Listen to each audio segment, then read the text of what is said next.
할렐루야, 반갑습니다. 우리 에이멘 처치 주일 예배를 오늘도 우리 하나님께 올려드리길 간절히 원합니다. 오늘 예배를 통해서도 정말 하나님께서 우리에게 말씀하시는 놀라운 음성이 우리 가운데에 울려 퍼지게 되기를 다시 한 번 더 축복합니다. 우리는 계속해서 주일마다 출애굽기 여정을 이어나가고 있습니다. 1장부터 쭉 지금까지 왔고요. 그리고 이제 어느덧 출애굽기 40장을 바라보고 있는 시간이 되어졌습니다. 우리 지난주 말씀 기억하시면서 복습하도록 하겠습니다. 여러분, 지난주 말씀 제목이 뭐였죠? 언약의 피였습니다. 여러분, 말씀을 기억하는 건 놀라운 축복입니다. 우리 다시 한 번 더 적어놓았던 걸 기억하시면서 한번 떠올려 보겠습니다.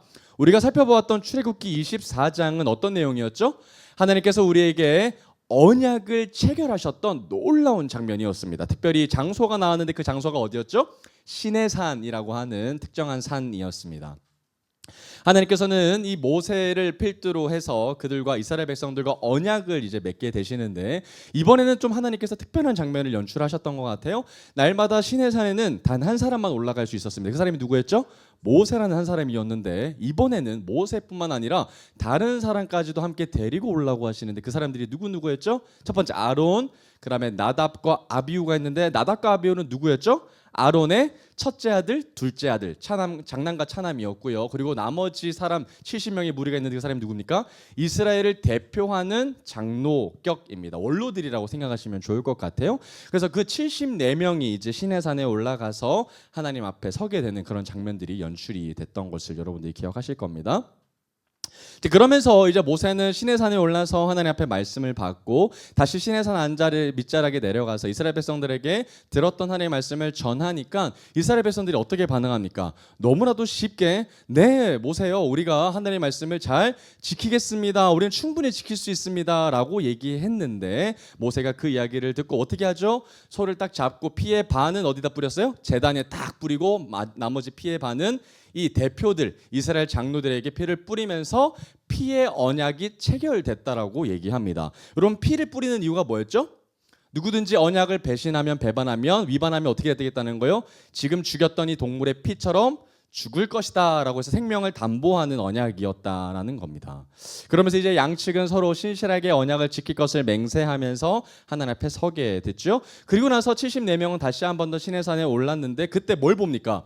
하나님의 놀라운 위엄을 보게 되는데, 하나님의 특별히 발 아래에 놓여져 있는 장면을 보게 됩니다.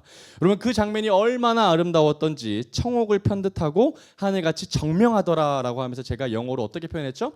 사파이어라고 표현했습니다. 그죠? 정말 아름답게 보석이 휘황찬란하게 펼쳐져 있는 하나님의 발 아래의 모습을 보았던 겁니다. 그런데 문제는 이 사람들이 하나님을 보면 어떻게 됩니까? 죽습니다. 왜 죽죠? 너무나도 거룩하신 하나님 앞에 불의한 자들이 설 수 없는 것이죠. 너무나도 거룩하신 하나님과 너무나도 타락한 죄인들이 함께할 수 없기 때문입니다. 그런데 그 죄인인 이스라엘 백성들이 하나님 앞에 섰는데도 불구하고, 또 하나님을 보았는데도 불구하고 죽어야 안 죽어요? 죽지 않습니다. 그런데 죽지 않았던 이유에 대해서 하나님이 친히 설명하시는데, 왜 죽지 않다고 얘기하셨죠? 하나님이 손을 대지 않으셨다, 치지 않으셨다라고 얘기하신다는 거예요. 그러니까 하나님이 치셔야 하는데 치지 않으셨기 때문에 그들이 죽지 않았다라고 얘기하셨다는 거예요. 그러면서 이스라엘 백성들을 하나님이 형용사로 지칭을 하는데, 그게 어떤 의미였습니까? 존귀한 백성들이라는 거예요. 여러분, 이스라엘 백성들은 노예였고 연약하고 가난한 백성들입니다. 그런데 이제 존귀한 사람들로 하나님 앞에 여김을 받았어요. 그렇게 된 이유가 뭡니까? 딱 하나밖에 없죠. 뭐 때문이에요? 언약 때문이에요. 여러분, 우리의 잘남과 우리의 상황과 현실 때문에 우리가 존귀해지는 것이 아니라 하나님과 맺은 뭐 때문에? 언약 때문에 우리가 존귀해진다라는 겁니다. 그래서 하나님은 그들을 손대지 않으셨다는 거예요. 그리고 나머지 74명들은 이제 하나님 앞에 얼굴을 보고 또 그 자리에서 뭐 합니까? 먹고 마시기까지 하는 엄청난 축복을 누립니다. 심지어 하나님이 차려주신 그 밥상에 나와 그들이 먹게 된다는 겁니다. 여러분, 이방 종교, 어떤 종교도요, 신한테 음식을 차려주지 신이 우리를 위해서 밥상 차려주는 종교는 지금도 없습니다. 여러분, 지금 우리나라 유교들도 얼마나 많은 제사상이 올려주고 있습니까? 그런데 사람이 신에게 드리는 이 제사밥은 있어도 신이 우리에게 주는 밥은 있어요, 없어요? 없는 거지. 기독교밖에 없습니다. 그런데 하나님께서 이들을 위해서 밥상을 차려주시면서 그들과 더불어 먹고 마셨다라는 거죠. 얼마나 좋은 분이십니까? 그리고 나서 이 모든 이 언약은 나중에 후에 어디로 연결됐죠? 십자가 새 언약으로 연결됐다는 것을 제가 특별히 강조했습니다. 그러니까 40일 동안 이제 모세는 그곳에서 시내산에 다시 올라가서 하나님 앞에 대면하고 또 돌판을 받게 될 겁니다. 율법과 계명이 이제 하나님께서 직접 써주신 그 돌판을 받게 될 것인데요. 그러면서 모세가 올라가기 전에 당부하죠. 이스라엘 장로들에게 뭐라고 얘기합니까? 내가 올라가서 빈자리가 될 거니까 그래서 뭐 하라는 거예요? 대신 아론과 훌을 내가 세워놓고 간다. 그래서 큰일이 있으면 이 사람들의 지시를 받고 잘 기다려라라고 얘기하고 이 모세는 40일 동안 시내산에 올라가서 하나님과 대면하게 되게 되죠. 그리고 이제 모세는 그곳에서 돌계명을 받고 내려오게 될 것이고요. 그리고 십계명을 거기서만 받는 것이 아니라 나중에 또 한 번 더 받게 될 겁니다. 그리고 나서 이제 시내산에 여러분 40일 동안 있잖아요. 그러면 십계명 하나 주신다고 40일 동안 시간을 보낼까라고 의문을 가질 수 있습니다. 그렇죠? 십계명은 10가지밖에 계명이 없지 않습니까? 그런데 그뿐만 아니라 또 뭐가 있어요? 우리가 알고 있는 언약, 법전 있죠? 엄청나게 분량이 많은 언약, 법전 있고요. 또 뭐가 있을까요? 이제 우리가 보게 되는 성막에 대한 규례가 나올 겁니다. 그래서 40일 동안의 시간은 십계명만 받았던 시간이 아니라 지금부터 얘기할 성막에 대한 전체적인 그림까지도 받게 되는 정말 중요한 시간이 될 겁니다. 자, 그래서 여러분 오늘 성막과 관련된 부분에서요. 출애굽기 25장부터 31장까지가 그 내용입니다.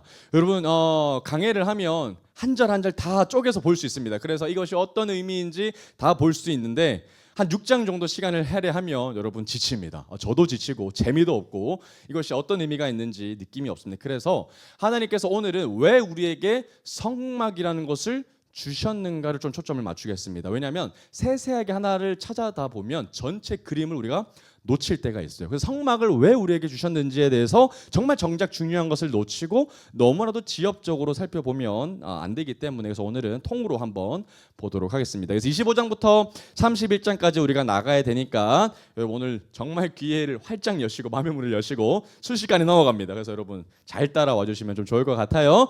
자, 먼저 그러면 첫 부분을 좀 살펴보도록 하겠습니다. 그래서 오늘 말씀 제목도 여러분 뭡니까? 성소를 세우신 이유라고 적혀 있죠.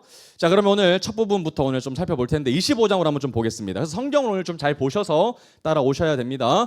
25장에 여러분 소제목부터 한번 보겠습니다. 소제목으로 오늘 중심으로 좀 따라갈 텐데 첫 번째로 모세와 함께 시내산에서 하나님과의 그 대면 속에서 모세에게 가장 먼저 말씀하시는 부분이 나와요. 그게 뭡니까? 성소를 지을 뭐예요? 예물 한번 동그라미 쳐보겠습니다. 이제 성소를 짓게 될 건데 성소를 짓게 하실 때 어떤 도구를 사용하신다는 거예요? 여러분 그게 뭡니까? 예물입니다. 예물. 여러분 이상한 게 있어요. 여러분들 참 궁금하셔야 되는데 저는 이 본문을 읽으면서 여러분 예물이 하나님이 필요해요? 안 필요해요? 안 필요합니다. 여러분 제가 목사로서 참 많이 듣게 되는 오해 중에 하나가 비신자들로부터 이런 얘기를 참 듣습니다. 왜 하나님은 왜 이렇게 돈을 밝혀? 왜 하나님 왜 이렇게 돈을 좋아하셔? 라고 얘기를 들을 때마다 저는 마음이 참 아픕니다. 성경을 몰라서 하는 이야기거든요. 그래서 오늘 여러분 그 의문에 대해서 여러분들이 비신자들에게 답해 주실 수 있어야 돼요. 왜 교회에 헌금을 해야 하는지 또 하나님께 왜 이렇게 헌금을 할 때 하나님께서 기뻐하시는지 이 시스템에 대해서 여러분들이 대답을 잘 지혜롭게 하실 수 있어야 되거든요. 그래서 오늘 우리도 가지고 있었던 어쩌면 그런 의문들에 대해서 좀 풀기를 원합니다. 한번 보겠습니다. 성소를 지을 예물이 있다. 자, 그러면 여러분 하나님께서 지금 예물을 거두실 겁니다. 그래서 그 예물을 거두셔서 걷어진 예물을 통해서 뭘 지으실 거라는 거예요? 성소 지으실 거라는 거예요. 그러니까 여러분 의문점은 이건 거죠. 하나님이 우리에게 구름 기둥으로 임하셨고요. 또 불기둥으로 임하셨고요. 또 무리밥 반석 쪽에서 물도 주셨고요. 다름 아닌 홍해도 건너게 하셨고요. 아말렉 전투에서 이기게도 하셨고 정말 초자연적인 역사를 많이 하셨단 말이에요. 그런데 그 조그만한 한 건축 하나 못 하시겠어요? 이상하단 말이에요. 그러니까 하나님이 위에서 뚝 하늘 문을 여시고 성소 내리시면 안 되냐 이겁니다. 그죠? 그러면 하나님이 어떤 능력이 부족해서가 아니라 돈을 밝히셔서가 아니라 어떤 특별한 목적이 있기 때문에 예물을 걷게 하신다는 사실 여러분들이 기억하셔야 할 겁니다. 그러면 한번 좀 볼게요. 25장 1절에서 2절까지 말씀입니다. 자, 여호와께서 모세에게 말씀하여 이르시되 여러분 이 말씀하시는 장소가 어디예요? 시내산 꼭대기죠, 그죠? 그러니까 모세만 하나님과 대면하면서 만나는 장소입니다. 그래서 말씀하여 이르시되 2절입니다. 이스라엘 자손에게 명령하여 내게 뭘 가져오라? 예물 가져오라. 예물. 여러분 여기서 예물 뭐가 있었을까요? 이스라엘 백성들은 이집트에서 나오면서 가지고 나왔었던 은금 패물 있었죠. 근데 그 은금 패물이 어디서 나온 겁니까? 그들이 훔쳤던 것도 아니고 그들이 벌어서 가지고 온 것도 아니고 어떻게 얻은 거예요? 하나님께서 모세에게 명령하셔서 이집트 사람들에게 뭐 하라 그랬어요? 청구하라 그랬죠. 그러니까 여러분, 종이 주인에게 가서 금 내놔라고 하면 누가 주겠습니까? 내 아랫사람이 금 달라고 하면 주인이 줘요, 안 줘요? 절대 안 주죠. 그런데 이집트 사람들이 뭐 합니까? 순순히 내어줬단 말이죠. 그러니까 하나님이 초자연적인 역사로 그들에게 금은 패물을 주셨단 말이죠. 그러면 애당초 그들이 가지고 있었던 금은 패물은 자기 거예요, 하나님 거예요? 하나님 거예요. 그 하나님의 것 가운데 뭘 달라고 하는 거? 예물을 거두시게 한단 말이죠. 그러면 이들이 자기의 소유를 주장할 수 있어요, 없어요? 없습니다. 그럼에도 불구하고 어떤 마음이 들어요? 아까운 마음이 듭니다. 원래 하나님의 것이지만 하나님이 달라고 하시면 뭔가 아깝습니다. 이게 사람들의 연약한 마음이죠. 뭐 이 사람들만 이겠어요? 오늘날 시대도 많이 그렇습니다. 자, 그런데 여러분, 하반절 계속 읽어보겠습니다. 어떻게 가져오라고 하셔요? 기쁜 마음, 동그라미 기쁜 마음. 여러분, 여기서 또 퀘스천 마크입니다. 하나님이 우리에게 예물을 가지고 오라고 하셔요. 그러면 충분히 하나님의 능력이 있으신 분이시잖아요. 강한 분이시잖아요. 그러면 강제로 탈취하실 수 있어요, 없어요? 있어요. 여러분, 진짜 번개 한 번만 내려도 그 사람들이 무서워서 바로 내겠죠? 그죠? 칼에 목을 딱 목에 칼 들이매내면 얼마나 그들이 두렵고 떨리는 마음으로 내겠습니까? 그런데 하나님 그렇게 하시지 않는다는 거예요. 그리고 돈도 정해주신 것이 아니에요. 어떻게 하신 거예요? 자발적이에요. 그리고 냈으면 어떤 마음으로? 기쁜 마음으로. 이게 진짜 하나님께서 원하시는 예물의 방식입니다. 여러분, 여기서 금액이 적혀 있어요, 안 적혀져 있어요? 없어요. 금액은 적혀져 있지 않습니다. 모든 것이 누구 마음대로? 본인의 감동대로, 본인이 하고 싶은 그 기쁜 마음대로 하나님 앞에 드리는 것이 본질적이라는 거죠. 그러면 여러분, 이때 이런 사람들이 있었을지도 모르겠습니다. 너무 아까워 보이거든요. 그래서 왜 내 돈을 내야 되지? 그러면 다른 사람들이 내니까 나는 그냥 가만히 있어야 되겠다. 이런 사람 있을까요, 없을까요? 있습니다. 200만 명이나 되는데 별희한한 사람들이 있지 않았겠습니까? 분명히 있었을 겁니다. 그러면 여러분들이 한번 생각해 보세요. 여러분, 지금 이들에게는 은근 패물이 많이 있습니다. 그죠? 금도 있고 은도 있고 많은 패물들이 있어요. 그러면 이걸 가지고 나중에 어떻게 사용할 수 있을까요? 이들에게 필요 없는 게 아니죠. 이건 늘 필요합니다. 여러분, 지금도 우리에게 돈은 필요합니다. 그죠? 돈이 절대로 우리에게 무력하지 않습니다. 돈은 우리에게 힘을 줍니다. 그런데 이들에게도 마찬가지로 돈은 능력이 되고 힘이 되죠. 그러면 이들은 이 금은과 가지고 뭘 하고 싶으셨던 걸까? 뭘 하고 싶었을까요? 뭘 하고 싶었을까요? 여러분들이라고 생각해 보십시오. 여러분들 광야 텐트에 있어요. 그리고 돈이 있어요. 그럼 뭐 하고 싶어요? 돈 쓰고 싶잖아요. 어디에 쓰고 싶어요? 집 짓고 싶죠? 어디서 집 짓고 싶을까요? 가나안 땅이 되겠죠? 그러니까 새로운 땅에 들어가서 뭐가 필요할까요? 돈이 필요할 겁니다. 그래서 거기서 내가 애들 학교도 보내야 되고 나도 옷도 사입어야 되고 좋은 거 먹고 싶고, 그래서 그 돈을 고스란히 가지고 있어서 어디서 쓰고 싶은 거예요? 가나안에서 쓰고 싶은 거예요. 그리고 더구나도 지금 여기가 어디예요? 광야입니다. 그리고 이들은 전쟁의 경험이 있어요. 아말렉 전투에서 위험했던 적 있어요, 없어요? 있어요. 그래서 이들에게는 뭐가 필요할까요? 지도부가 어떤 판단할까요? 무기를 만들어야 돼요. 혹시나 아무리 내가 지금 돈을 가지고 있어도 지키지 못하면 의미가 있어요, 없어요? 없습니다. 그래서 지금 당장 내가 가지고 있는 은근 패물을 어디에 써야 합당해 보입니까? 군사를 사야 돼요. 이방의 많은 민족들에게 군인들을 사서 우리를 호위하고 지켜야 됩니다. 언제까지요? 가나안 땅에 들어갈 때까지. 그리고 남아있는 재정은 어디 써야 돼요? 내가 가나안 땅에 들어가서 음식도 사와야 되고 좋은 것도 사야 되고, 그래서 거기서 정착금으로 사야 된다는 거. 그래서 은근 패물은 그들에게는 너무나도 중요한 자산이죠. 그런데 그 자산을, 내가 가지고 있는 모든 계획을 하나님께서 무너뜨리시고 뭐부터 지으라고 하시는 거예요? 성소 지으라고 하시는 거예요. 여러분, 납득돼요, 안 돼요? 안 됩니다. 지금 우리에게 진짜 필요한 건 뭐처럼 보이는 거예요? 안전입니다. 군사 사야 돼요, 여러분. 군사. 집을 사는 게 아니라 군사 사야 돼요. 여러분, 돈 가지고 있다가 군사 아말렉 전투 또 들어오면 어떻게 하겠습니까? 다 뺏기는데, 또 종으로 끌려갈 텐데. 그래서 나를 지킬 수 있는 것으로 내가 투자해야죠. 그런데 그렇게 하시지 않는다는 거예요. 여러분, 그 의미가 조금 들어지시지 않습니까? 왜 그럼 하나님이 처음으로 우리에게 하나님께서 맡겨주셨던 그 재정을 가지고 기쁜 마음으로 성소를 짓게 하셨을까요? 내 계획보다, 내가 생각했던 그 안전보다 더 중요한 건 뭐라는 거예요? 성소라는 거예요. 성소가 가장 중요하다는 거예요. 내 계획이 나를 지켜주는 게 아니라, 내 투자가, 내 지혜가 나를 지켜주는 것이 아니라 뭐가 나를 지켜준다는 거예요? 성소가 나를 지켜준다는 거예요. 그러니 아낌없이 드릴 수 있어야 된다는 거예요. 그러면 여러분, 이들이 성소를 짓는 건 엄격한 하나님의 뭐였을까요? 그러면 테스트였을 겁니다. 이제 사람들은 갈리게 될 거예요. 어떤 사람은 이런 사람들이 있을 겁니다. 아낌없이 하나님 앞에 맞아. 이 내 모든 것들은 하나님 것으로부터 왔어. 그러면 하나님이 지금 달라고 하시니 하나님이 성소 지은다고 하시니 내가 아낌없이 드릴 수 있어라고 반응하는 사람들과 반면에 어떤 사람들이 있을까요? 안 돼. 내가 지금 가나안 땅에 들어가서 나는 할 게 많아. 나는 지켜야 될 게 너무 많아. 우리 아이들에 대한 계획도 있고 난 미래도 있고 그리고 난 노후도 준비해야 돼. 이런 생각들을 가지고 있어서 아낌없이 드리지 못한 사람도 있었을까요? 없었을까요? 있었을 겁니다. 그러면 우리의 대전제인 거죠. 하나님은 예물이 필요 없어요. 그런데 여기서 뭐가 갈릴까요? 예물보다 더 중요한 거. 예물 안에 뭐가 담겨 있는 걸까요? 믿음이 담겨져 있는 거예요. 어떤 믿음? 내 계획이 크냐 아니면 하나님의 성소가 크냐 이겁니다. 그래서 여러분 왜 하나님이 예물로 우리를 테스트하시냐면 예물에 우리의 마음이 있기 때문에 그런 거죠. 여러분 만약에 우리에게 필요 없는 것 하나님 달라고 했다면 우리가 얼마나 그걸 가지고 쉽게 드렸겠습니까? 나 필요 없는데? 근데 돈이 여러분 가장 우리 마음을 빼앗기는 그래서 돈이 만몬이라고 얘기하죠. 돈에 여러분 움직이시면 안 됩니다. 돈은 우리가 움직여야지 돈이 우리를 움직이게 해서는 안 되죠.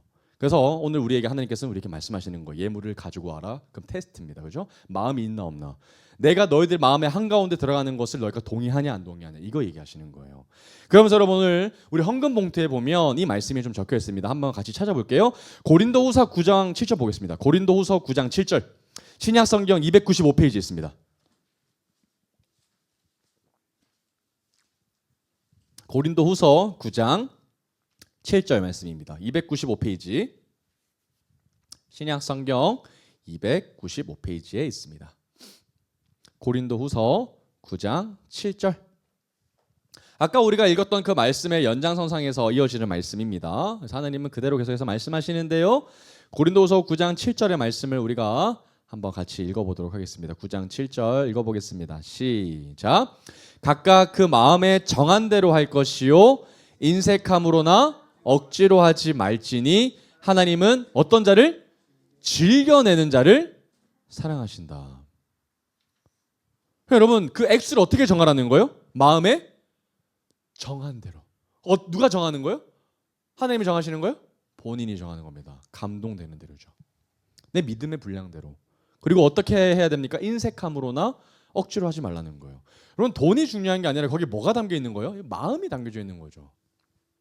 하나님은 우리에게 마음을 받기를 원하신다는 거예요. 하나님 내게 돈이 있지만 하나님 내가 시간이 있고 내게 능력이 있지만 이것보다 더 소중한 건 누구라는 거예요? 하나님 아버지라는 그 고백이 들어있는 겁니다.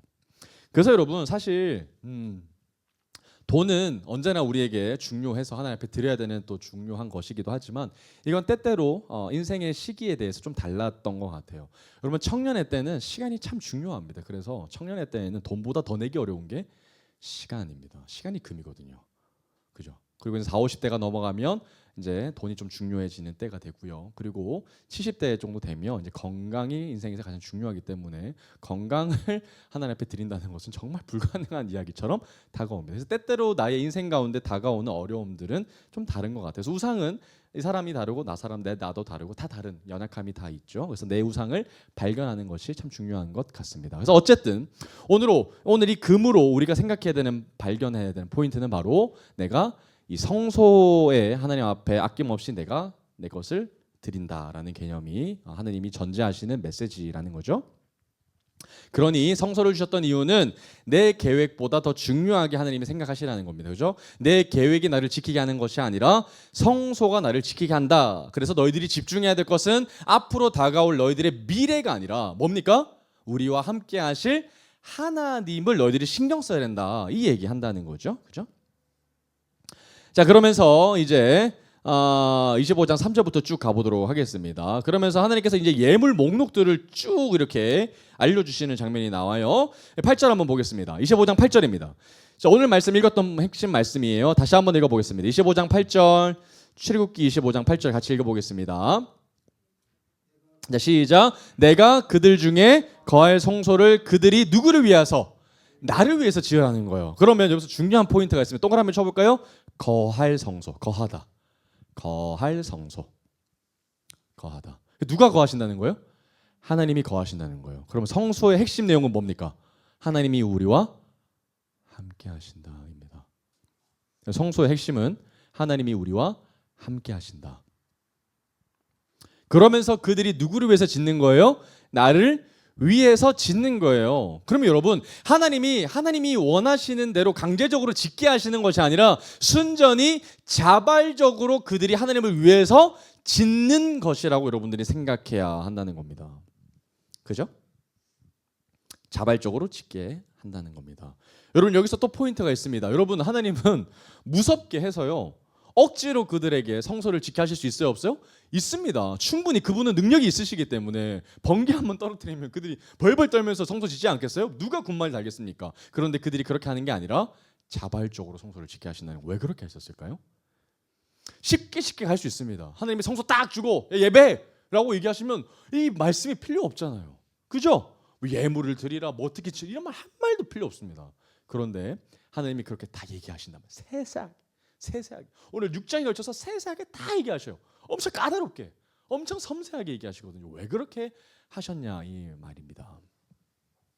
첫 번째, 여러분, 자발이 필요한 이유는 그것 때문입니다. 여러분, 다른 사람들이 봤을 때, 이방 민족들이 봤을 때요, 하나님이 억지로 그들에게 성소를 주셨다고 한다면 어떻게 생각할까요? 신이 원해서 억지로 그들 가운데 붙어 있다라고 이방 민족들이 생각할 겁니다. 그죠? 그래서 누구를 위해서 이렇게 하는 겁니까? 하나님의 명예죠. 그죠? 자발적으로 우리가 하나님 앞에 성소를 짓는다라고 우리가 이방 민족들에게 보여주면 이방 민족들이 뭐라고 얘기하겠습니까? 정말 이 사람들이 하나님을 뭐한다? 원한다. 하나님을 너무 갈망한다. 그래서 하나님이 그들 가운데 뭐 하셨다? 거하셨다. 이거 보여주고 싶으셨던 거예요. 그러면 여러분, 이걸 반대로 한번 거꾸로 돌이켜 봅시다. 만약에 하나님이 억지로 성소를 주셨다고 생각해봐요. 그럼 이방 민족들이 뭐라고 생각할까요? 야, 저 신은 진짜 속도 없냐? 저 신은 저렇게 이스라엘 백성들이 원하지도 않는데 저들 가운데 비집고 들어가냐? 그럼 하나님이 너무 비참하지 않아요? 그죠? 그래서 하나님 뭐 하시는 거예요? 너희들의 원함 안에 내가 들어가겠다라고 하나님이 얘기하신다라는 거죠. 그런데도 불구하고 이스라엘 백성들 뭐 할 겁니까? 배신할 거죠? 그죠? 그러니까 하나님의 점점 비참해지는 앞으로의 나날들을 여러분들이 보셔야 합니다. 그래서 자발이 너무 중요하다라는 겁니다. 그런데 여러분, 중요한 포인트가 있습니다. 저는 이 말씀을 읽으면서 진짜 이해가 되지 않았어요. 여러분, 우리가 믿는 하나님은 대단합니까? 안 대단합니까? 진짜 대단하잖아요. 그죠? 뭘 얘기하셔도 다 되시는 분이잖아요. 그러면 성소의 스케일이 너무 작다는 생각을 했습니다. 제가. 그러지 않아요? 여러분, 200만 명이에요. 그죠? 근데 그 200만 명이 조금 전까지 뭐 짓고 왔어요? 이스라엘 백성들이 이집트에서? 피라미드 짓고 왔어요. 근데 피라미드에 비하면 성막 작아요, 안 작아요? 진짜 조그매요. 이상한 거예요, 제가. 왜 그랬지? 하나님은 충분히 피라미드보다 더 대단한 거 지으라고 하실 수 있어요, 없어요? 있죠. 한낱 왕의 무덤이 그 정도인데, 그리고 이들은 그걸 짓고 왔단 말이에요. 여러분, 이집트에 있는 쿠프 왕의 무덤 보면 어마어마합니다. 정말 입이 딱 벌어집니다. 근데 그거 짓고 왔거든요, 이스라엘 백성들이. 스핑크스도 짓고 오고 얼마나 대단한 것도 짓고 왔어요. 근데 겨우 텐트 짓는다고요? 이상한 거예요. 왜 그렇게 하셨지? 그리고 그곳 가운데 하나님이 거하신다는 거예요. 그 초라한 곳에. 여러분, 그러니까 성소 짓는 걸 가지고 와, 야, 성소 하나님 너무 과하신 거 아니야? 이런 생각 할 수 있어요, 없어요? 절대 없어요. 그래서 이스라엘 백성들 안에 어떤 생각이 잠겨야 될까요? 지금은 우리가 성막을 잘 보지 못해서 모르는데 그 당시 이스라엘 백성들은 이집트의 피라미드를 짓고 왔기 때문에 하나님이 지금 성소 지으라는 개념은 이해가 안 됩니다. 왜 이렇게 초라하게 짓지? 그죠?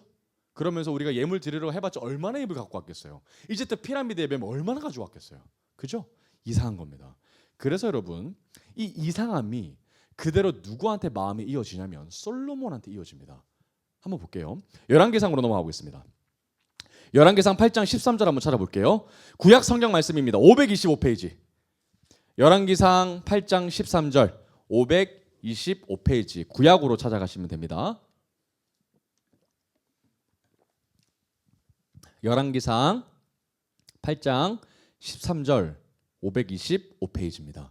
여러분, 그 성막이 이제 다윗에 의해서 하나님이 저 초라한 곳에 어떻게 계시나라고 생각해서 다윗이 꿈을 꾸죠. 어떤 꿈을 꿉니까? 하나님의 멋진 성전을 꿈꿉니다. 그리고 다윗의 아들인 솔로몬이 다윗의 설계도를 받아서 그 설계도대로 이제 성전을 짓게 하는 장면이, 그래서 이제 열왕기상에 나오는 이 8장에 대한 개념은 이제 성전을 하나님께 드리는 성전 봉헌식 장면인데요. 얼마나 휘황찬란하게 지었는지 몰라요. 그러니까 성막에 비하면 뭐냐면 진짜 금은 보물로 완벽하게 치장이 되어 있는 정말 아름다운 성전이거든요. 그런데도 불구하고요, 솔로몬이 뭐라고 얘기하는지 한번 좀 볼게요.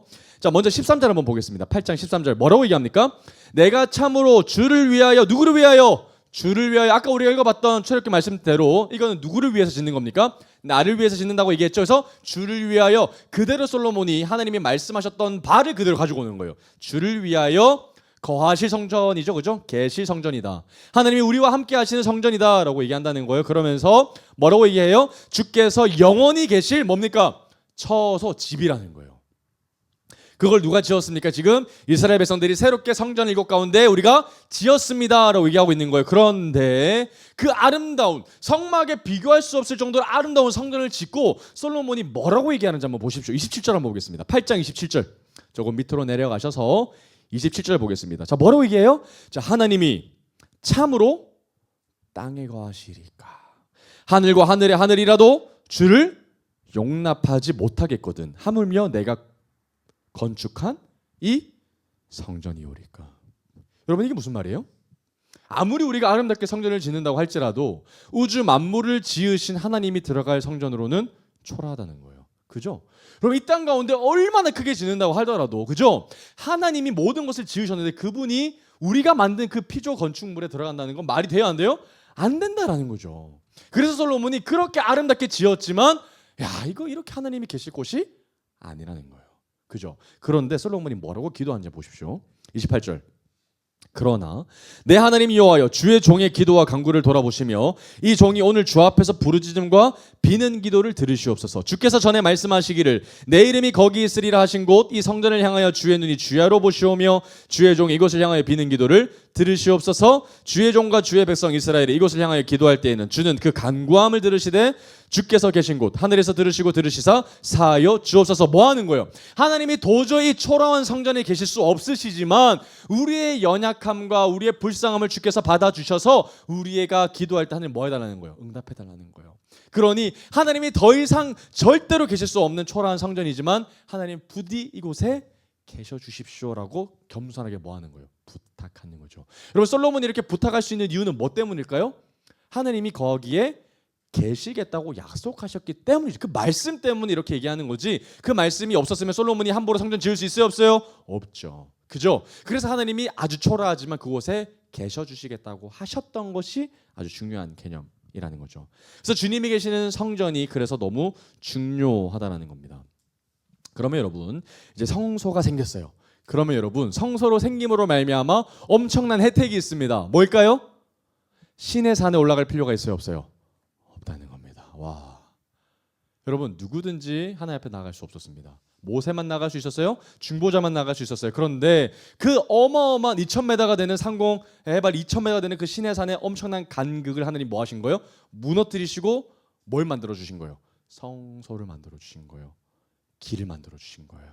그죠? 그 성소는 이스라엘 백성 전체에게 주셨던 엄청난 혜택이었다는 거예요. 그러면 위치적으로 볼까요? 2000m까지 내려오셨던 것도 하나님 정말 대단한 하나님의 강림이셨어요. 낮아지심이었어요. 그죠? 근데 그 2000m도 사람들에게 너무 높았어요. 그래서 어디에 내려오신 거예요? 이스라엘 텐트로 내려오신 거예요. 누가? 하나님이요. 그래서 성소는 얼마나 하나님께서 우리에게 다가오셨는지를 보여주는 엄청난 사랑의 증거라는 거예요. 와우, 엄청난 거죠, 그죠?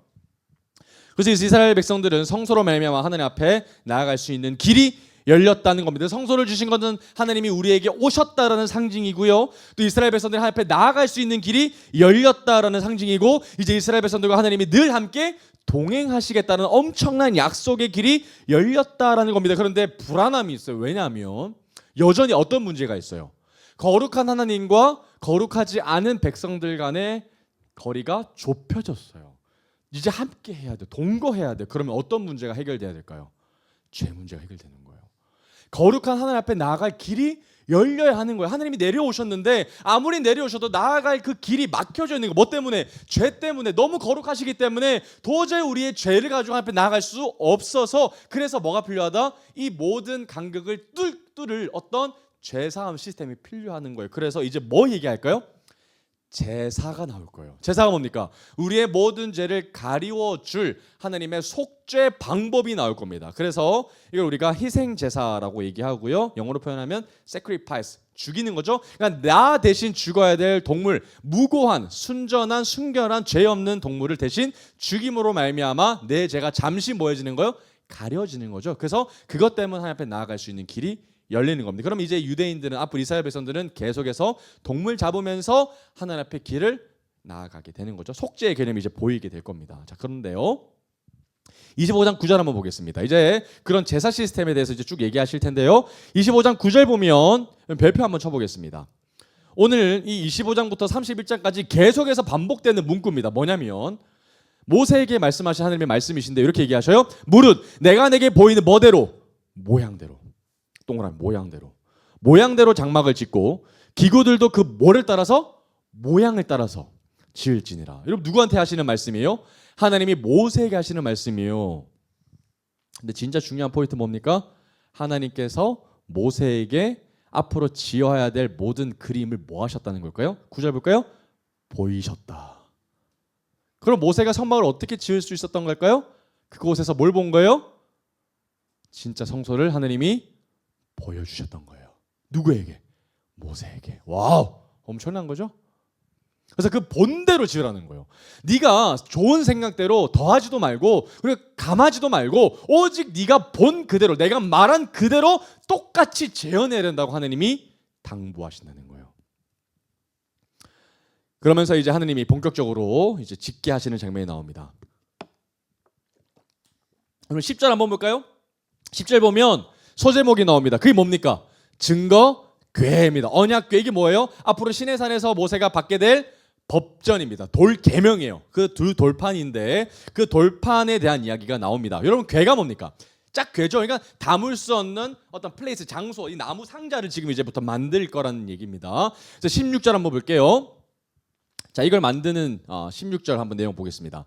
자, 내가 내게 줄 증거판, 이게 뭡니까? 돌판이에요. 십계명이 기록되어져 있는 두 돌판이 바로 이 증거판입니다. 증거판을 어디에 두라는 거예요? 증거궤 속에 넣으라는 거예요. 그래서 증거판을 담을 증거궤 상자를 네가 만들어라라고 하는 거죠. 그리고 17절 볼까요? 자, 순금으로 뭘 만들어서? 속죄소, 동그라미 속죄소. 여러분, 두 돌판을 담을 증거궤를 만들고 그 위에 뚜껑을 뭐로 덮으라는 거예요? 속죄소로 지금 덮으라고 지금 하나님이 말씀하십니다. 그리고 속죄소가 뭐예요? 죄를 사하여 주시는 곳이죠. 죄를 사하여 주시는 곳. 증거궤 위에 속죄소가 덮여져 있다는 겁니다. 그리고 속죄소 위에 또 하나님은 더 하나 지으라고 하시는데 그게 뭐냐면 18절입니다. 금으로 그룹 둘을 속죄소 두 끝에 쳐서 양날에 볼 수 있도록 만들려고 합니다. 여러분, 그룹은 천사의 모형입니다. 한 그룹은 이 끝에, 또 한 그룹은 저 끝에, 곧 속죄소 두 끝에 속죄소와 한 덩이로 연결할지며 그룹들은 그 날개를 높이 펴서 그 날개로 속죄소를 덮으며 그 얼굴을 서로 마주보고 속죄소를 향하여 하고 속죄소를 궤 위에 얹고 내가 내게 줄 증거판을 궤 속에 넣어라. 그러니까 완벽하게 하나님이 어떻게 앞으로 세팅해야 될지에 대해서 아주 상세하게 얘기하셨고요. 그럼 모세는 뭐 하면 돼요? 그대로 만들고 그대로 구현만 하면 된다라는 겁니다. 여러분, 여기서 만들어졌던 이 그룹이라는 원어를 보면 작은 아기 천사거든요. 그래서 실제로 여러분 성막에 들어갔던 그 천사는 엄청 막 위대한 엄청 큰 형상의 천사가 아니라 생각보다 사이즈가 그렇게 크지 않는 천사가 놓여져 있는 것을 보게 될 겁니다. 그러고 나서 여러분 25장 22절입니다. 그거 볼까요? 거기서 내가 너와 뭐 하겠다는 거예요? 만난다 동그라미. 어디서 만난다는 겁니까? 속죄소 위, 증거궤 위에 있는 두 그룹 사이에서, 그 공간 안에서 뭐 하시겠다는 거예요? 하나님이 만나 주시겠다는 겁니까? 하나님 그곳 가운데 가장 하나님의 임재가 강력한 곳이 어디라는 거예요?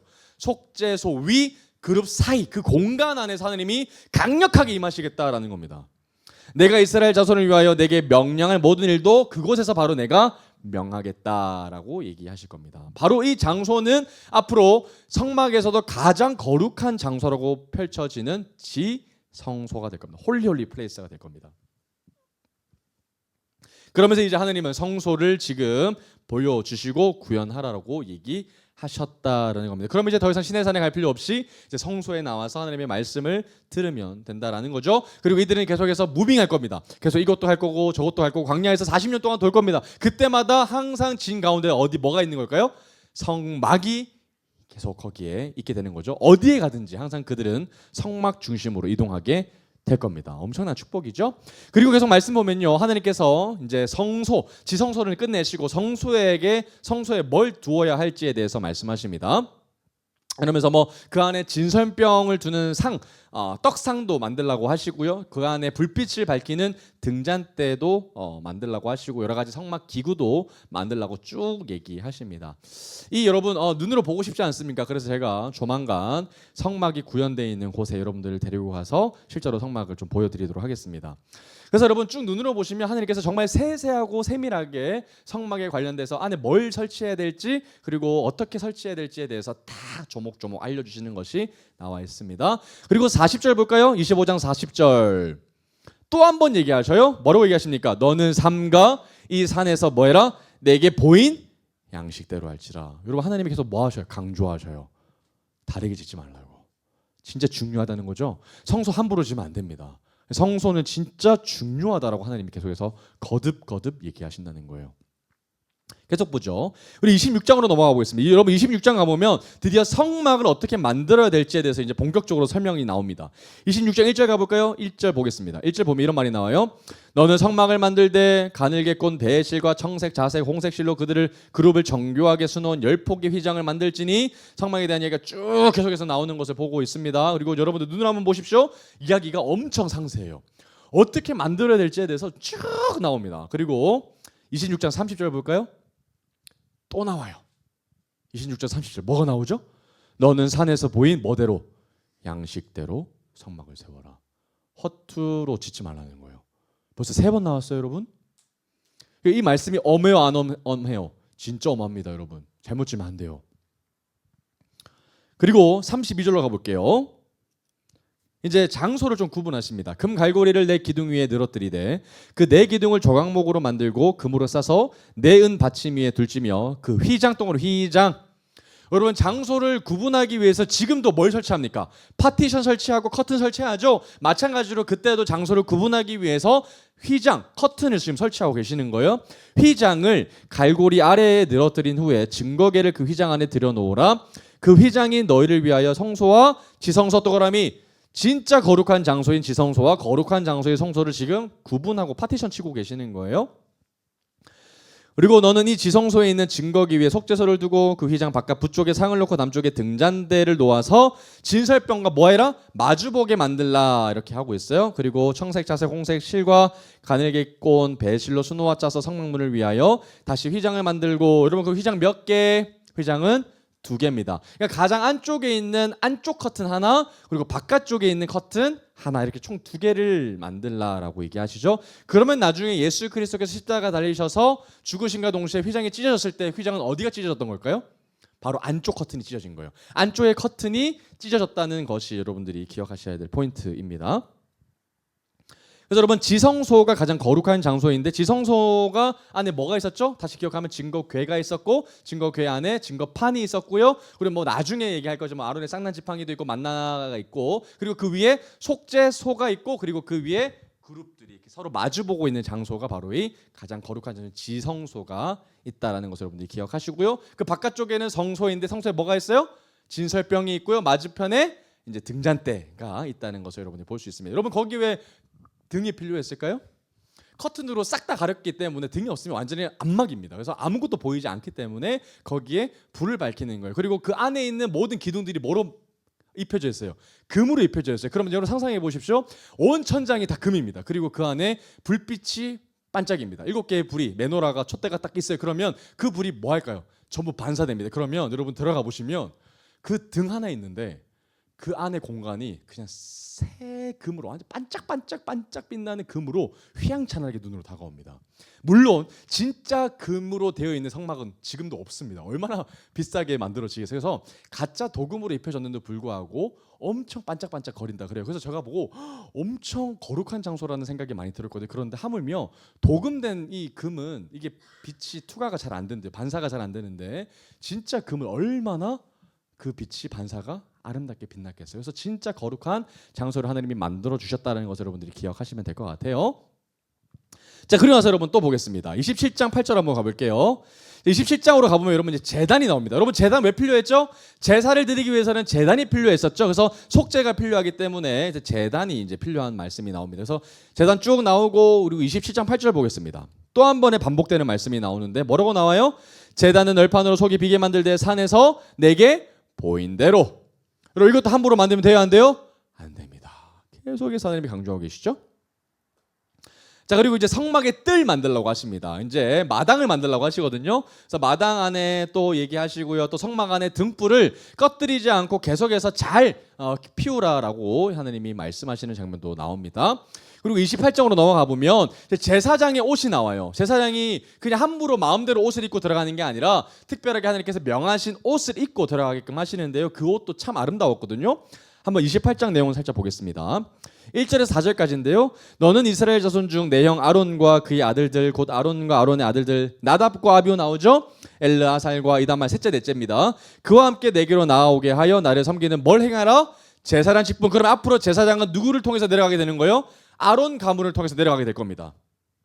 2절 내 형 아론을 위하여 어떤 옷? 거룩한 옷을 입고 들어가라. 그러니까 아무런 옷을 입고 들어가지 말라는 거예요. 왜죠? 거룩한 장소에 들어가서 거룩한 하나님을 보아야 하기 때문에 너희들이 거룩한 옷을 입고 들어가야 된다는 거예요. 3절 너는 물은 마음에 지혜 있는 모든 자 곧 내가 지혜로운 영으로 채운 자들에게 말하여 아론의 옷을 지어 그를 거룩하게 해라. 내가 제사장 직분을 행하게 하라.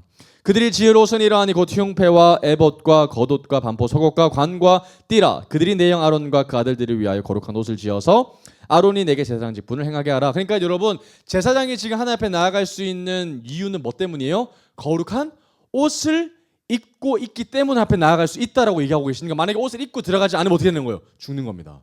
그래서 옷이 너무 중요한 거예요. 그런데 이 옷은 한정적이죠. 심지어 제사장도 하나님 앞에 준비되지 않으면 그 즉시 거기서 죽습니다. 그리고 지성소에 함부로 들어가면 뭐예요?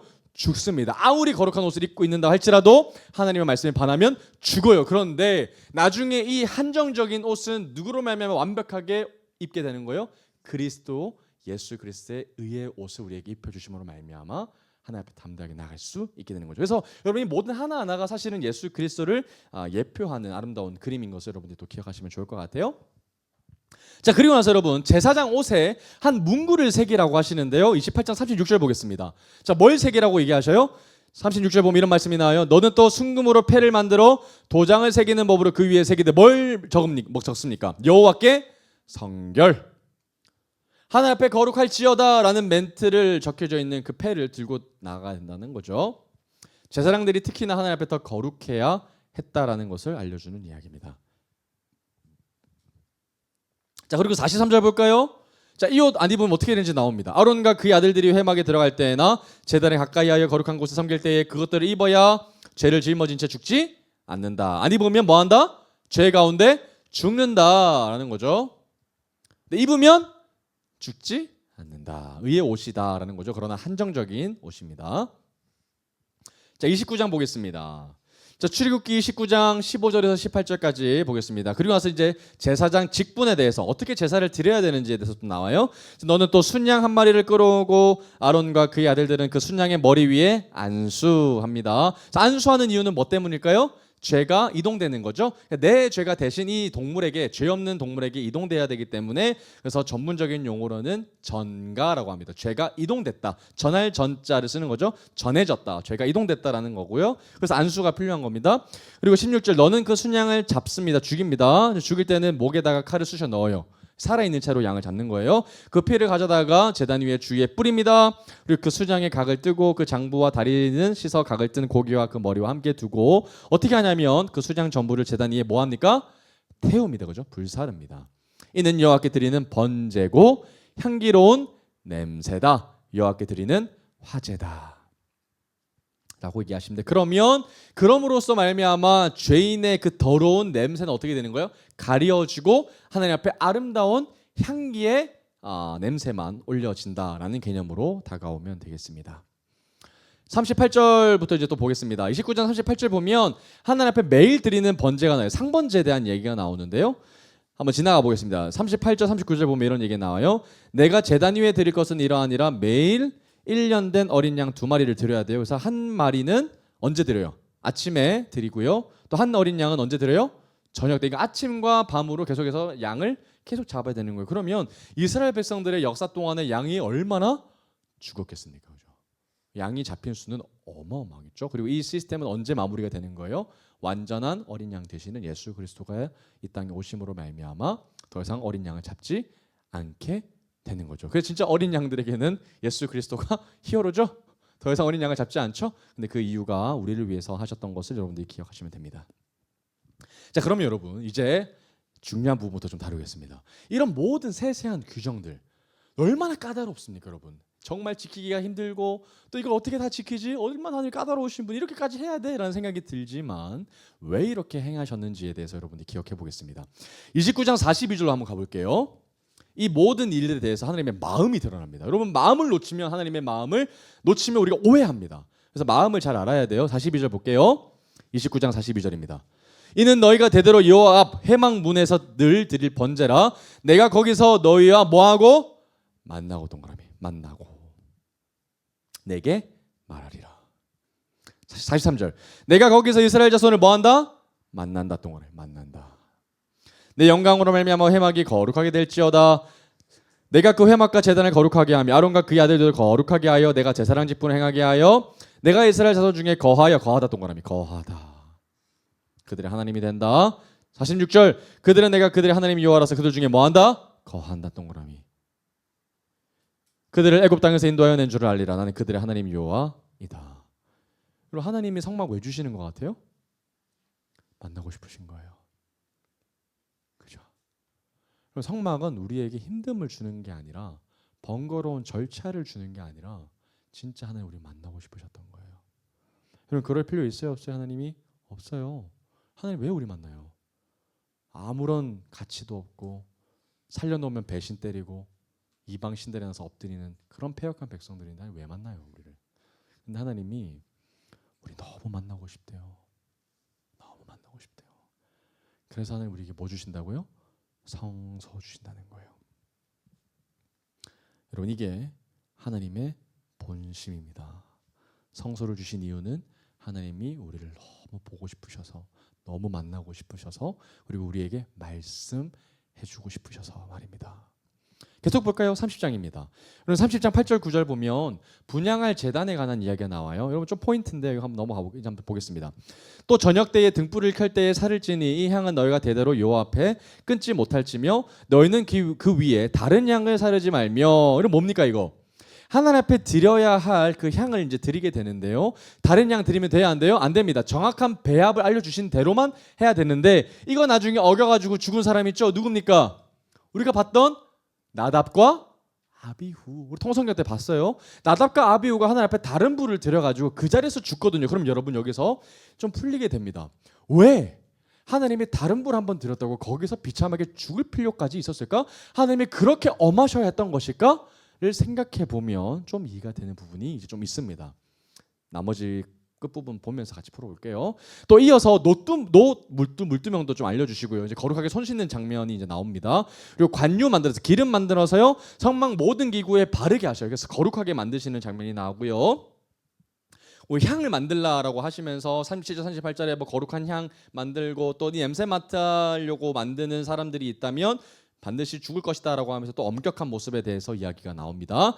그리고 31장으로 가볼게요. 31장 가보면 이제 드디어 마지막 장인데요. 31장 가보면 여러분 성막을 다 짓기 위해서 여러분 골치 아파요? 쉬워요? 엄청 골치 아픕니다. 너무 어렵습니다. 그래서 모세에게 하나님이 동력자를 붙여주셔요. 그 사람이 누군지 한번 보겠습니다. 2절 볼게요. 내가 유다 지파의 훌 손자요 우리의 아들인 누굽니까? 브살렛 동력자 불러주시죠. 그래서 하나님의 영을 그에게 충만하게 하십니다. 그래서 지혜와 총명과 지식과 여러 가지 재주로 정교한 일을 연구하여 금과 은과 놋을 만들게 하고 보석을 깎아 물리며 여러 가지 기술로 나무를 새겨 만들게 하시죠. 또 있습니다. 단지파 6절에 아히사막의 아들 누굽니까? 오홀리압. 그러니까 브살렐과 오홀리압을 하나님이 불러주셔서 모세가 보았던 그림을 잘 연출하고 세울 수 있도록 하나님이 다 옆에서 붙여주신다는 거예요. 그러니까 어려워할 필요 없죠. 그 두 사람이 이렇게 할 수 있는 이유는 뭐 때문인 겁니까? 하나님의 영으로 충만하게 하셨기 때문이죠. 그리고 11절 보겠습니다. 다시 한 번 더 나옵니다. 31장 11절. 관유와 성소의 향기로운 향이라 물은 내가 내게 명령한 대로 허투루 지어서는 안 된다. 자, 31장 12절 17절 봅니다. 마지막 이야기인데요. 여기서 어떤 이야기 하시냐면 안식일 얘기하십니다. 안식일. 그러면서 13절 너는 이스라엘 자손에게 말하여 이르기를 너희는 나의 안식일이다 지켜야 한다. 그러면서 너희 사이에 너희 대대의 표징이다. 16절 넘어가 볼까요? 이같이 이스라엘 자손이 안식일을 지켜서 그것으로 대대로 영원한 언약을 삼아야 된다. 17절 영원한 표징이다. 나 여호와가 엿새 동안에 천지를 창조하고 일곱째 날에 일을 마치고 쉬었기 때문에 나의 백성인 너희들도 뭐 해야 된다? 쉬어야 한다라고 얘기하시는 겁니다. 그러니까 여러분 이 시대에 최초로 주 6일째 근무가 펼쳐지는 겁니다. 여러분 이거 말이 돼요 안 돼요? 안 됩니다. 그들은 날마다 일했었던 노예들이었죠. 그런데 7일째 쉬게 하셔요. 그것이 뭐 때문인 겁니까? 안식일 때문이죠. 그러니까 하나님이 천지 창조하셨을 때 마지막 날을 쉬셨으므로 너희들도 쉬어야 된다라고 얘기하셨다라는 겁니다. 그래서 하나님의 천지 창조에 대해서 다시 한 번 더 얘기하시는 장면이 나오고요. 18절로 이제 하나님이 말씀을 마치시는데 18절 한번 같이 읽어보겠습니다. 시작. 시내산 위에서 모세에게 이르시기를 마치신 때에 증거판 둘을 모세에게 주시니 이는 돌판이요 하나님이 친히 쓰신 것이라. 그래서 하나님이 이때까지 모세에게 주셨던 이 방대한 이야기가 시내산 꼭대기에서 이루어진 것이고요. 그리고 모세는 그 방대한 이야기들을 잘 기록해서 이제 이스라엘 백성들에게 가지고 내려왔다는 겁니다. 여러분들이 만약에 모세라고 생각해 보십시오. 어떤 마음일까요? 하나님이 지금 시내산 꼭대기 아니라 이제 이스라엘 백성들이 초라한 텐트에 거하시겠다고, 하나님이 우리와 함께 하시겠다고, 이 사실을 이스라엘 백성들이 알면 얼마나 행복할까, 얼마나 좋을까 이런 생각 했어요 안 했어요? 했겠죠. 얼마나 기쁨 가운데에 뛰어 내려 왔겠습니까? 그런데 여러분 32장 소제목 한번 읽어볼까요? 뭡니까? 금송아지. 안타까운 이야기가 이제 본격적으로 시작될 겁니다. 자, 그럼 여러분 좀 말씀을 좀 정리하면서 오늘 말씀에 대해서 좀 포인트를 좀 짚고 넘어가 보도록 하겠습니다. 질문 한번 해볼게요. 자, 오늘 계속해서 여러분들에게 좀 질문을 던졌는데 왜 하느님은 이렇게 까다롭고 세밀하고 엄격하게 하느님이 성소를 디자인하게 하셨을까요? 이게 여러분들을 향한 오늘 첫 번째 말씀 질문입니다. 왜 그렇게 하셨을까요? 할 일이 없어서? 아니면 좀 이왕 짓는 거 멋지게 지어야 되니까? 이런 걸까요? 그렇지 않거든요. 그럼 제가 사진을 좀 몇 가지 가지고 왔습니다. 좀 볼게요. 오늘 지어졌던 성막에 대한 그림들을 좀 보겠습니다. 여러분 이게 오늘 그려졌던 성막에 대한 전체적인 그림 조감도입니다. 여러분 여기서 보면 지금 이 위치가 어디 있는 것처럼 느껴지세요? 이스라엘 백성의 텐트 한 가운데 있습니다. 그리고 계속해서 이곳은 하나님의 거룩한 임재의 상징인 구름 기둥과 불 기둥이 여기 계속 있을 거예요. 연기가 계속 자욱하게 있을 겁니다. 그래서 하나님이 우리와 함께 하신다는 그 시각적 장치가 이스라엘 백성들에게 늘 가시적으로 나타났을 겁니다. 그리고 여러분 생각보다 피라미드 생각하면 초라하죠? 그죠? 별 볼 일 없습니다. 그래서 이런 그림들로 이제 그려졌고요. 여기가 이제 뜰입니다. 이곳 가운데에서 이제 동물을 잡고 이제 여기서 번제 드리고 제사장들은 여기에 물두멍에서 손 씻고 이제 여기에 커튼 젖히고 들어가게 되는 것입니다. 그러면 여러분 이제 목축업 하시는 분들은 이제 동물을 이제 잡지 않습니까? 동물을 잡기 직전에 동물들이 자신이 죽는 거 알아요, 몰라요? 알아요. 기가 막히게 알아요. 냄새가 난대요, 도축업자들이. 그래서 도축업자들이 가면은 이제 동물들이 본능적으로 눈물을 흘리거나 소들이 이제 눈물 흘리는 것을 여러분들 많이 보셨을 겁니다. 그래서 여기 안에서 일어날 일들이 뭐예요? 죽는 일이에요. 수많은 양이 죽었어요. 그러면 여기 안에는 뭐로 가득할까요? 양의 피 비린내가 가득할 겁니다. 그죠? 그러면 양을 데리고 내가 집에서 키웠던 내 대신 죽어야 될 무흠한 양을 데리고 딱 입구에 들어가는 순간 양이 어떻게 될까요? 버팁니다. 안 들어가려고. 실제로 그래요. 왜요? 죽으니까요. 그러면 너 들어가기 싫어? 이렇게 하고 그냥 집에 보냅니까? 어떻게 될까요? 억지로 힘으로 목 킥킥거리면서 끌고 와야 돼요. 질질 끌고 와야 돼요. 여러분 이게 속죄입니다. 엄청나요. 그리고 실제로 양을 죽이는 사람은 누굴까요? 자기가 죽여야 돼요. 그리고 이 칼로 양 목에다가 정확하게 찔러 넣습니다. 그러면 양이 울부짖겠죠. 그리고 피가 사방에 뿌려질 겁니다. 그리고 제사장들이 이제 양 다 각뜨고 번제하고 그리고 이제 죄사함 받는 시스템들이 이제 이곳에서 일어나는 거죠. 이게 바로 성막에 대한 그림입니다. 그러면 계속해서 이들은 이 행위를 반복하겠죠. 넘어가 볼게요. 이게 뭘까요, 여러분?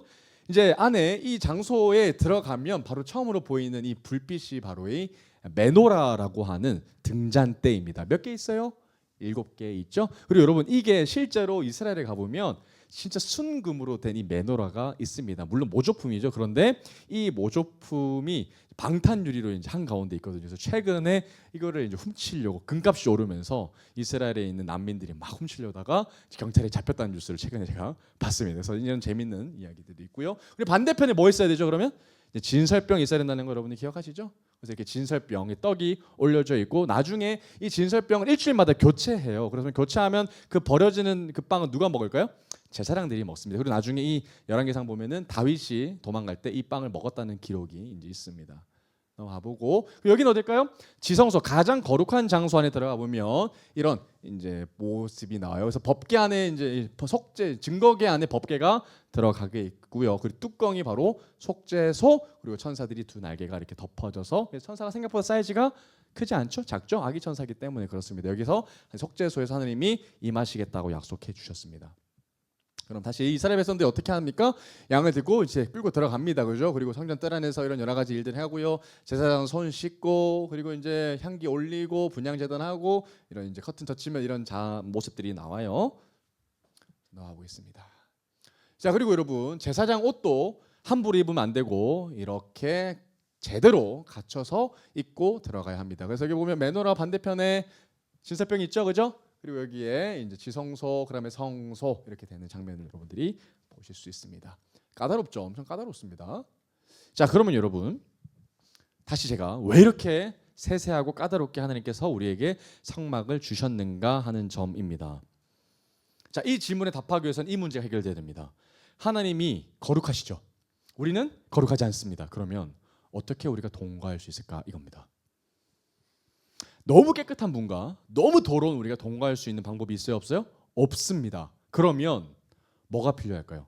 엄청 세세한 규정이 필요할 겁니다. 왜요? 동거해야 되니까. 자칫하면 뭐 할 수 있기 때문에? 죽기 때문에 그래요.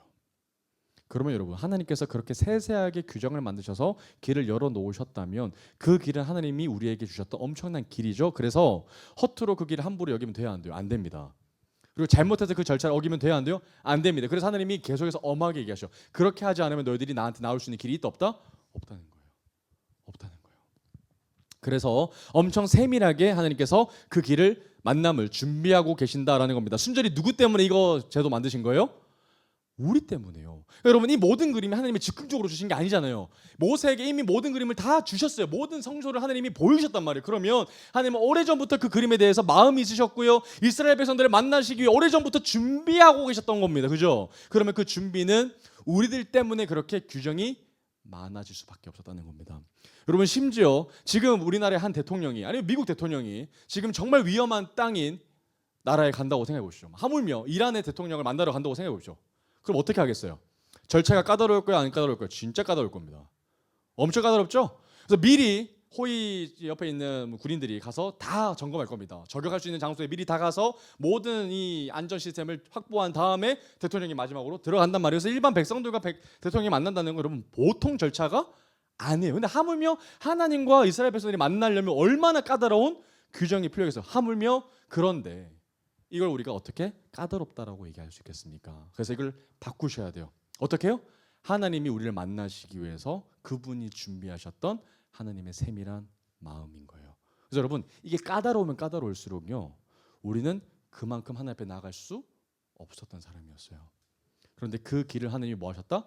열어주셨다는 거예요. 그러면 이 긴 6장에 걸친 성막에 대한 개념은 하나님께서 우리에게 힘듦을 주시기 위함이 아니라 우리를 향한 하나님의 러브레터인 거예요, 여러분. 그래서 다르게 보셔야 돼요. 저 레위기를 읽을 때도 이런 제사 얘기하고 성막 주실 때 여러분들이 가슴이 두근거려요. 하나님이 얼마나 나를 위해서 이렇게까지 하셨나, 얼마나 나를 위해서 이렇게 하나님이 준비하고 계셨나, 이런 생각으로 여러분들이 보시면 성경이 다르게 느껴질 겁니다. 그래서 여러분, 나답과 아비후가 다른 불을 드린 것이 큰일이에요, 작은 일이에요? 진짜 큰일이에요.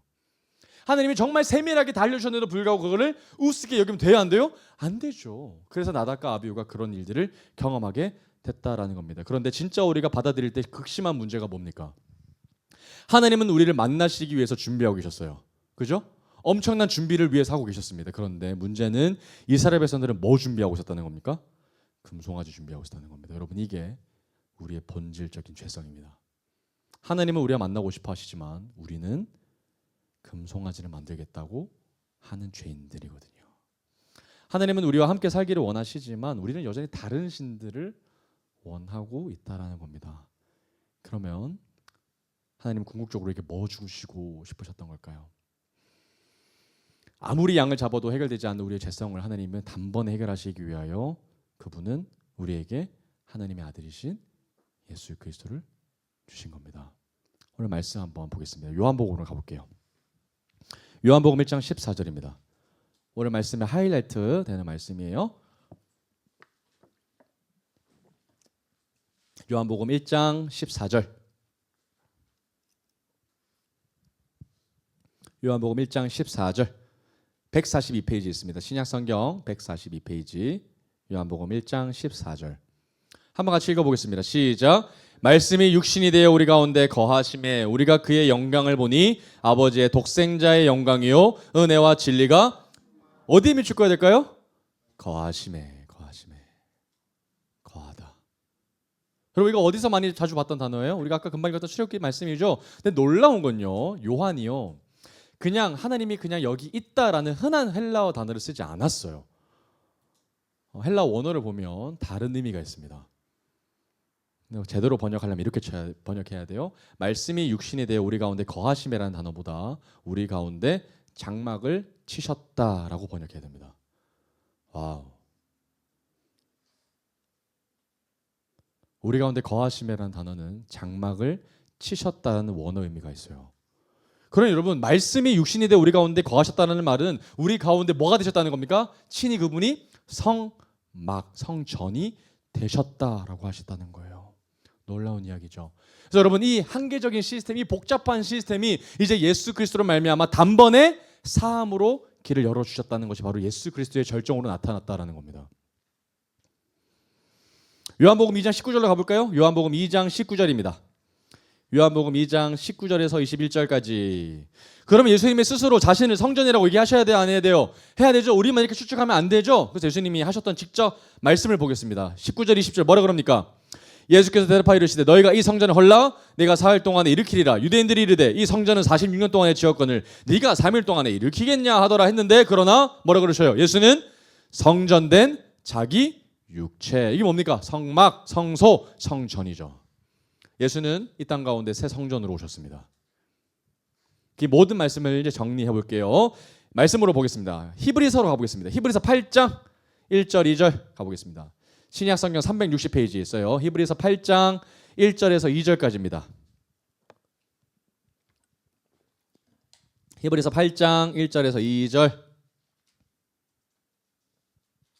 히브리서 8장 1절에서 2절. 뭐라고 나옵니까? 360페이지에 보면, 자, 8장 1절 2절 봅니다. 지금 우리가 하는 말의 요점은 이러한 대제사장이 우리에게 있다는 것이라. 그는 하늘에서 지극히 크신 이의 보좌 우편에 앉으셨으니, 이 줄 읽어볼까요?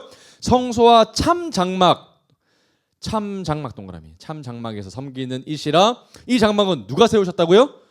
주께서 세우셨다. 사람이 세운 것이 아니다. 자, 이 말씀을 좀 더 풀어볼까요? 8장 5절 6절입니다. 조금 밑으로 내려가 보셔요. 뭐라고 나옵니까? 그들이 섬기는 것은 하늘에 있는 것의 뭐다? 모형이었다. 그죠? 이때까지 했던 건 다 모형이었고요. 뭐였습니까? 그림자였다. 모세가 장막을 지으려 할 때에 지시하심을 얻은가 같으니 이르시되 삼가 모든 것을 산에서 내게 뭐다? 보이던 본을 따라 지으라 하셨느니라. 그러나 이제 그는 더 아름다운 직분을 얻으셨으니 그는 더 좋은 약속으로 세우신 더 좋은 언약의 중보자시라. 더 좋은 약속, 더 좋은 언약, 새 언약의 중보자 말이 나오고 있습니다. 자, 9장 11절로 가볼게요. 히브리서 9장 11절 한 장만 넘어가 보겠습니다. 히브리서 9장 11절. 자, 그리스도께서 장래 좋은 일의 대제사장으로 오사 손으로 짓지 아니한 것 뭡니까? 곧 이 창조에 속하지 아니한 더 크고 온전한 장막으로 말미암아. 누굽니까? 예수 그리스도시죠. 나의 장막 되시는 예수님. 자, 히브리서 9장 19절 조금만 밑으로 가보겠습니다. 9장 19절 20절. 그러므로 형제들아 우리가 예수의 피를 힘입어 성소에 들어갈 담력을 얻었나니 그 길은 우리를 위하여 휘장 가운데로 열어놓으신 새로운 살 길이다. 휘장은 곧 그의 육체다. 성소도 그분의 육체시고 모든 것이 그분의 육체시다라고 얘기하고 있습니다. 그러니 여러분 예수 그리스도로 말미암아 우리는 이제 담대하게 그의 피로 말미암아 뭐 할 수 있어요? 지성소의 휘장을 걷어서 하나님 앞에 나아갈 수 있는 담력이 우리 가운데 임하게 됐다는 겁니다. 그러면 이제 정리가 됩니다. 하나님이 우리에게 성소를 주셨어요. 그 성소는 예수 그리스도십니다. 하나님이 우리에게 성소 주셨던 이유가 뭐예요? 하나님이 우리와 너무나도 함께 하고 싶으셔서 그것 때문이라는 거예요. 너무나도 우리와 함께 하실 수 없는 그분은 너무나도 거룩한 분이시고 우리는 너무나도 더러운 죄인이지만 하나님이 간격을 부수시고 이 땅 가운데 뚫고서 오셨다라는 거예요. 이 땅 가운데 그분은 성소 정도로 내려오신 것이 아니라 피조물로 오셨을 정도로 우리에게 낮은 자세로 이 땅 가운데 오셨다는 거예요. 뭐 때문에? 우리를 사랑하셔서 우리를 너무나도 함께 하고 싶으셔서 말입니다. 그런데 여러분 이제 성경은 어디까지 나아가냐면요. 고린도전서로 가보겠습니다. 고린도전서 3장 16절에 17절. 266페이지에 있습니다. 신약 성경 266페이지에 있습니다. 고린도전서 3장 16절에서 17절.